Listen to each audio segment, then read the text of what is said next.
Bienvenue dans les enquêtes du Nouveau Détective. Le Nouveau Détective, premier magazine d'enquête sur les grands faits divers, et Engel présente La vengeance de Poil de Carotte, une enquête du Nouveau Détective. L'instant est critique. Ce 6 octobre 2021, le détenu Eric Smith, 41 ans, comparaît pour la 11e fois en 20 ans devant la commission des libertés conditionnelles. Va-t-on cette fois encore rejeter sa demande, le laisser moisir en prison? Eric passe une main un peu tremblante sur son crâne tondu à ras, puis ajuste ses lunettes à monture métallique et écoute le juge. Monsieur Smith, d'après vous, pourquoi nous accepterions votre demande de remise en liberté? Écoutez, si vous me donnez ma chance, je vous montrerai que je ne suis plus une menace pour la société. Depuis 28 ans que je paie ma dette, je peux vous assurer que j'ai eu le temps d'y réfléchir. Vous savez, j'ai un projet très concret pour ma réinsertion. Je veux venir en aide aux enfants en difficulté. Et dans le pire des cas, je pourrais toujours travailler en tant que menuisier. Durant toutes ces années de prison, je me suis formé à ce métier. Je suis doué dans ce domaine d'ailleurs. Pour finir, vous savez que je me suis fiancé. Vous la connaissez, elle est avocate. C'est une personne stable qui va m'accompagner pour mon grand retour dans la société. Si elle avait des doutes, elle ne témoignerait pas en ma faveur. Ce sont des arguments que l'on peut entendre, monsieur Smith, mais je ne suis pas sûr qu'ils soient suffisants au regard du crime que vous avez commis. Monsieur le juge, je ne suis plus le même. J'ai compris la valeur de la vie humaine. L'homme qui est devant vous aujourd'hui n'a plus rien à voir avec le gamin de 13 ans qui a été condamné. Les membres du conseil se consultent et finissent par donner leur accord. Compte tenu de sa bonne conduite en détention, Eric Smith va enfin pouvoir quitter la prison de haute sécurité de Dannemora dans l'État de New York. À lui maintenant de prouver qu'il a changé.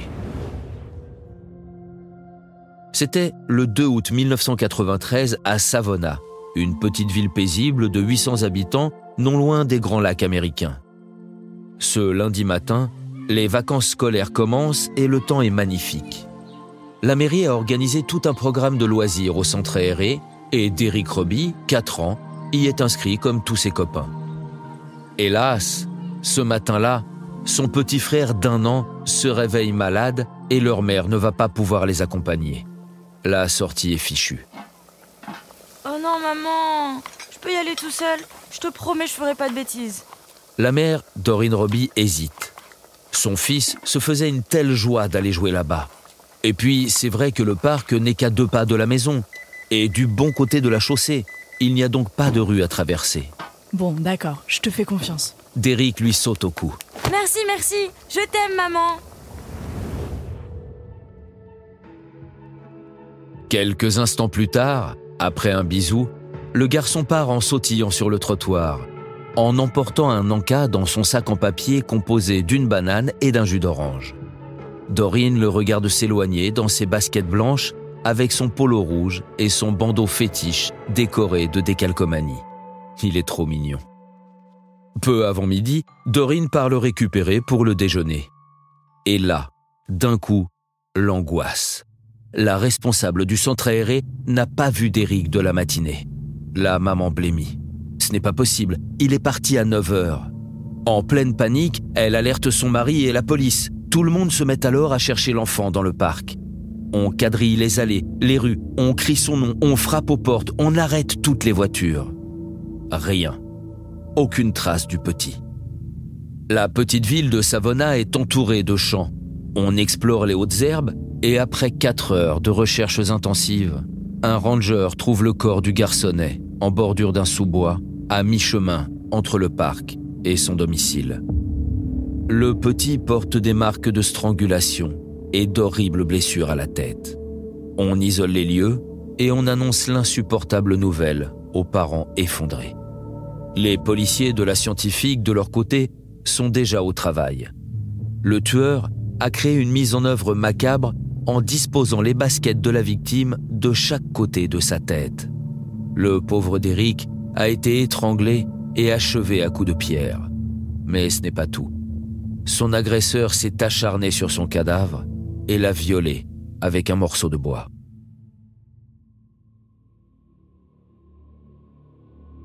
Dans la petite ville de Savona où tout le monde se connaît, la sidération est à son comble. Qui a pu commettre une chose pareille? C'est sûrement l'œuvre d'un détraqué, pas quelqu'un du coin. Malheureusement, les habitants ne sont pas au bout de leur surprise.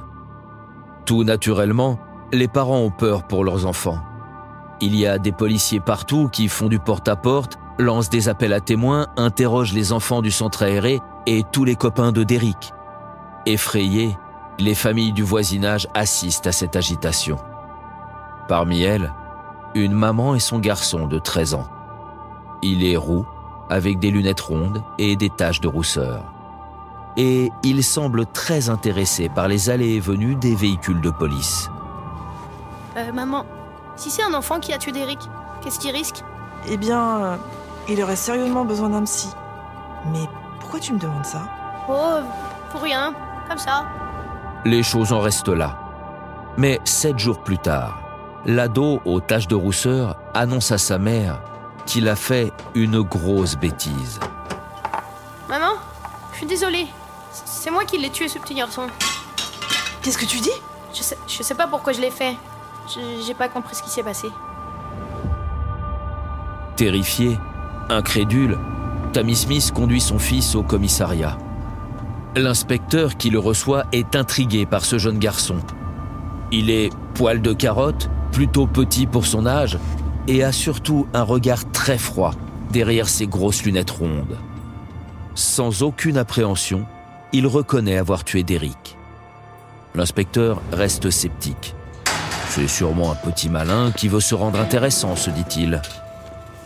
Dis donc mon garçon, tu sais que c'est grave de mentir à la police, hein? Eric Smith secoue la tête. Il ne ment pas. Il explique qu'il est parti à vélo ce matin-là, qu'il était furieux que le centre aéré ne soit pas encore ouvert et qu'en remontant l'allée, il a vu le blondinet qui arrivait seul en sens inverse. À cet instant, il a eu envie de le tuer, par jalousie. Ce petit blond aux yeux bleus, c'est le genre d'enfant que les gens aiment.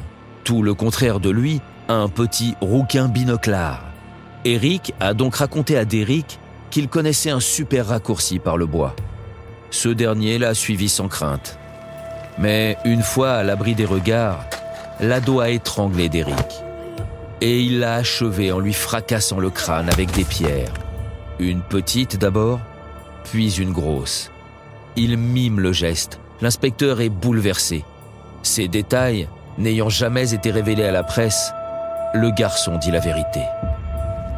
Les baskets de part et d'autre du cadavre, eh bien, c'était pour montrer qu'il pouvait faire ce qu'il voulait de la victime. C'est aussi pour cette raison qu'il a aspergé Derrick avec son jus d'orange et lui a écrasé sa banane dans les cheveux. Bien fait pour ce blondinet, dit-il. Le policier est horrifié.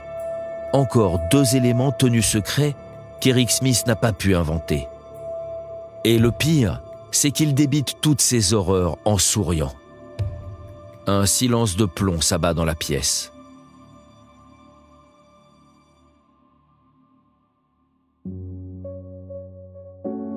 À côté de sa mère en larmes, le jeune adolescent promène un regard indifférent sur les visages qui l'entourent.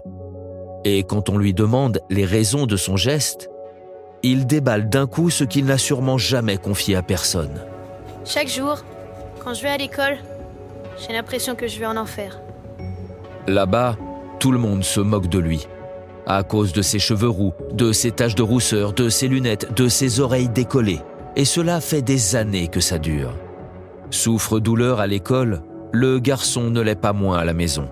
Son beau-père est une grande brute qui l'élève à coups de torgnole. Alors, toute sa colère refoulée a explosé d'un coup. Et c'est Derrick, le petit ange innocent, qui en a payé le prix. Pour les policiers, il n'y a aucun doute. Si on n'avait pas arrêté Eric Smith, ce meurtre n'aurait pas été le dernier. Dépourvu de tout sens moral, l'assassin en herbe serait devenu un serial killer. Le 9 août 1993, l'ado tueur quitte le commissariat les menottes aux poignets. L'image va défrayer la chronique. La presse surnomme Eric Smith le tueur aux taches de rousseur. 1 an plus tard, le 16 août 1994, le tribunal le juge comme un adulte, le reconnaît coupable de meurtre au 2e degré et le condamne à la perpétuité, la plus lourde peine à l'époque pour un mineur.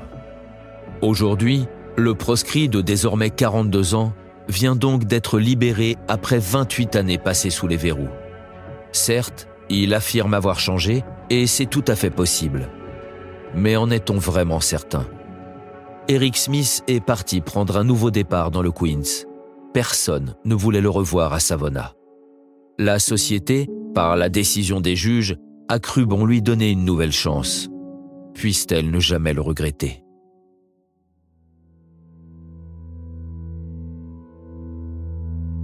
Pour ne rater aucun épisode, abonnez-vous à notre podcast sur votre plateforme d'écoute et retrouvez tous les mercredis nos enquêtes dans le magazine Le Nouveau Détective. Nos podcasts et nos enquêtes sont également disponibles sur lenouveaudétective.com. Si l'affaire n'a pas encore été jugée ou venait à passer en appel, nous rappelons que les protagonistes bénéficient toujours de la présomption d'innocence. Les noms et prénoms de certains personnages sont susceptibles d'avoir été modifiés.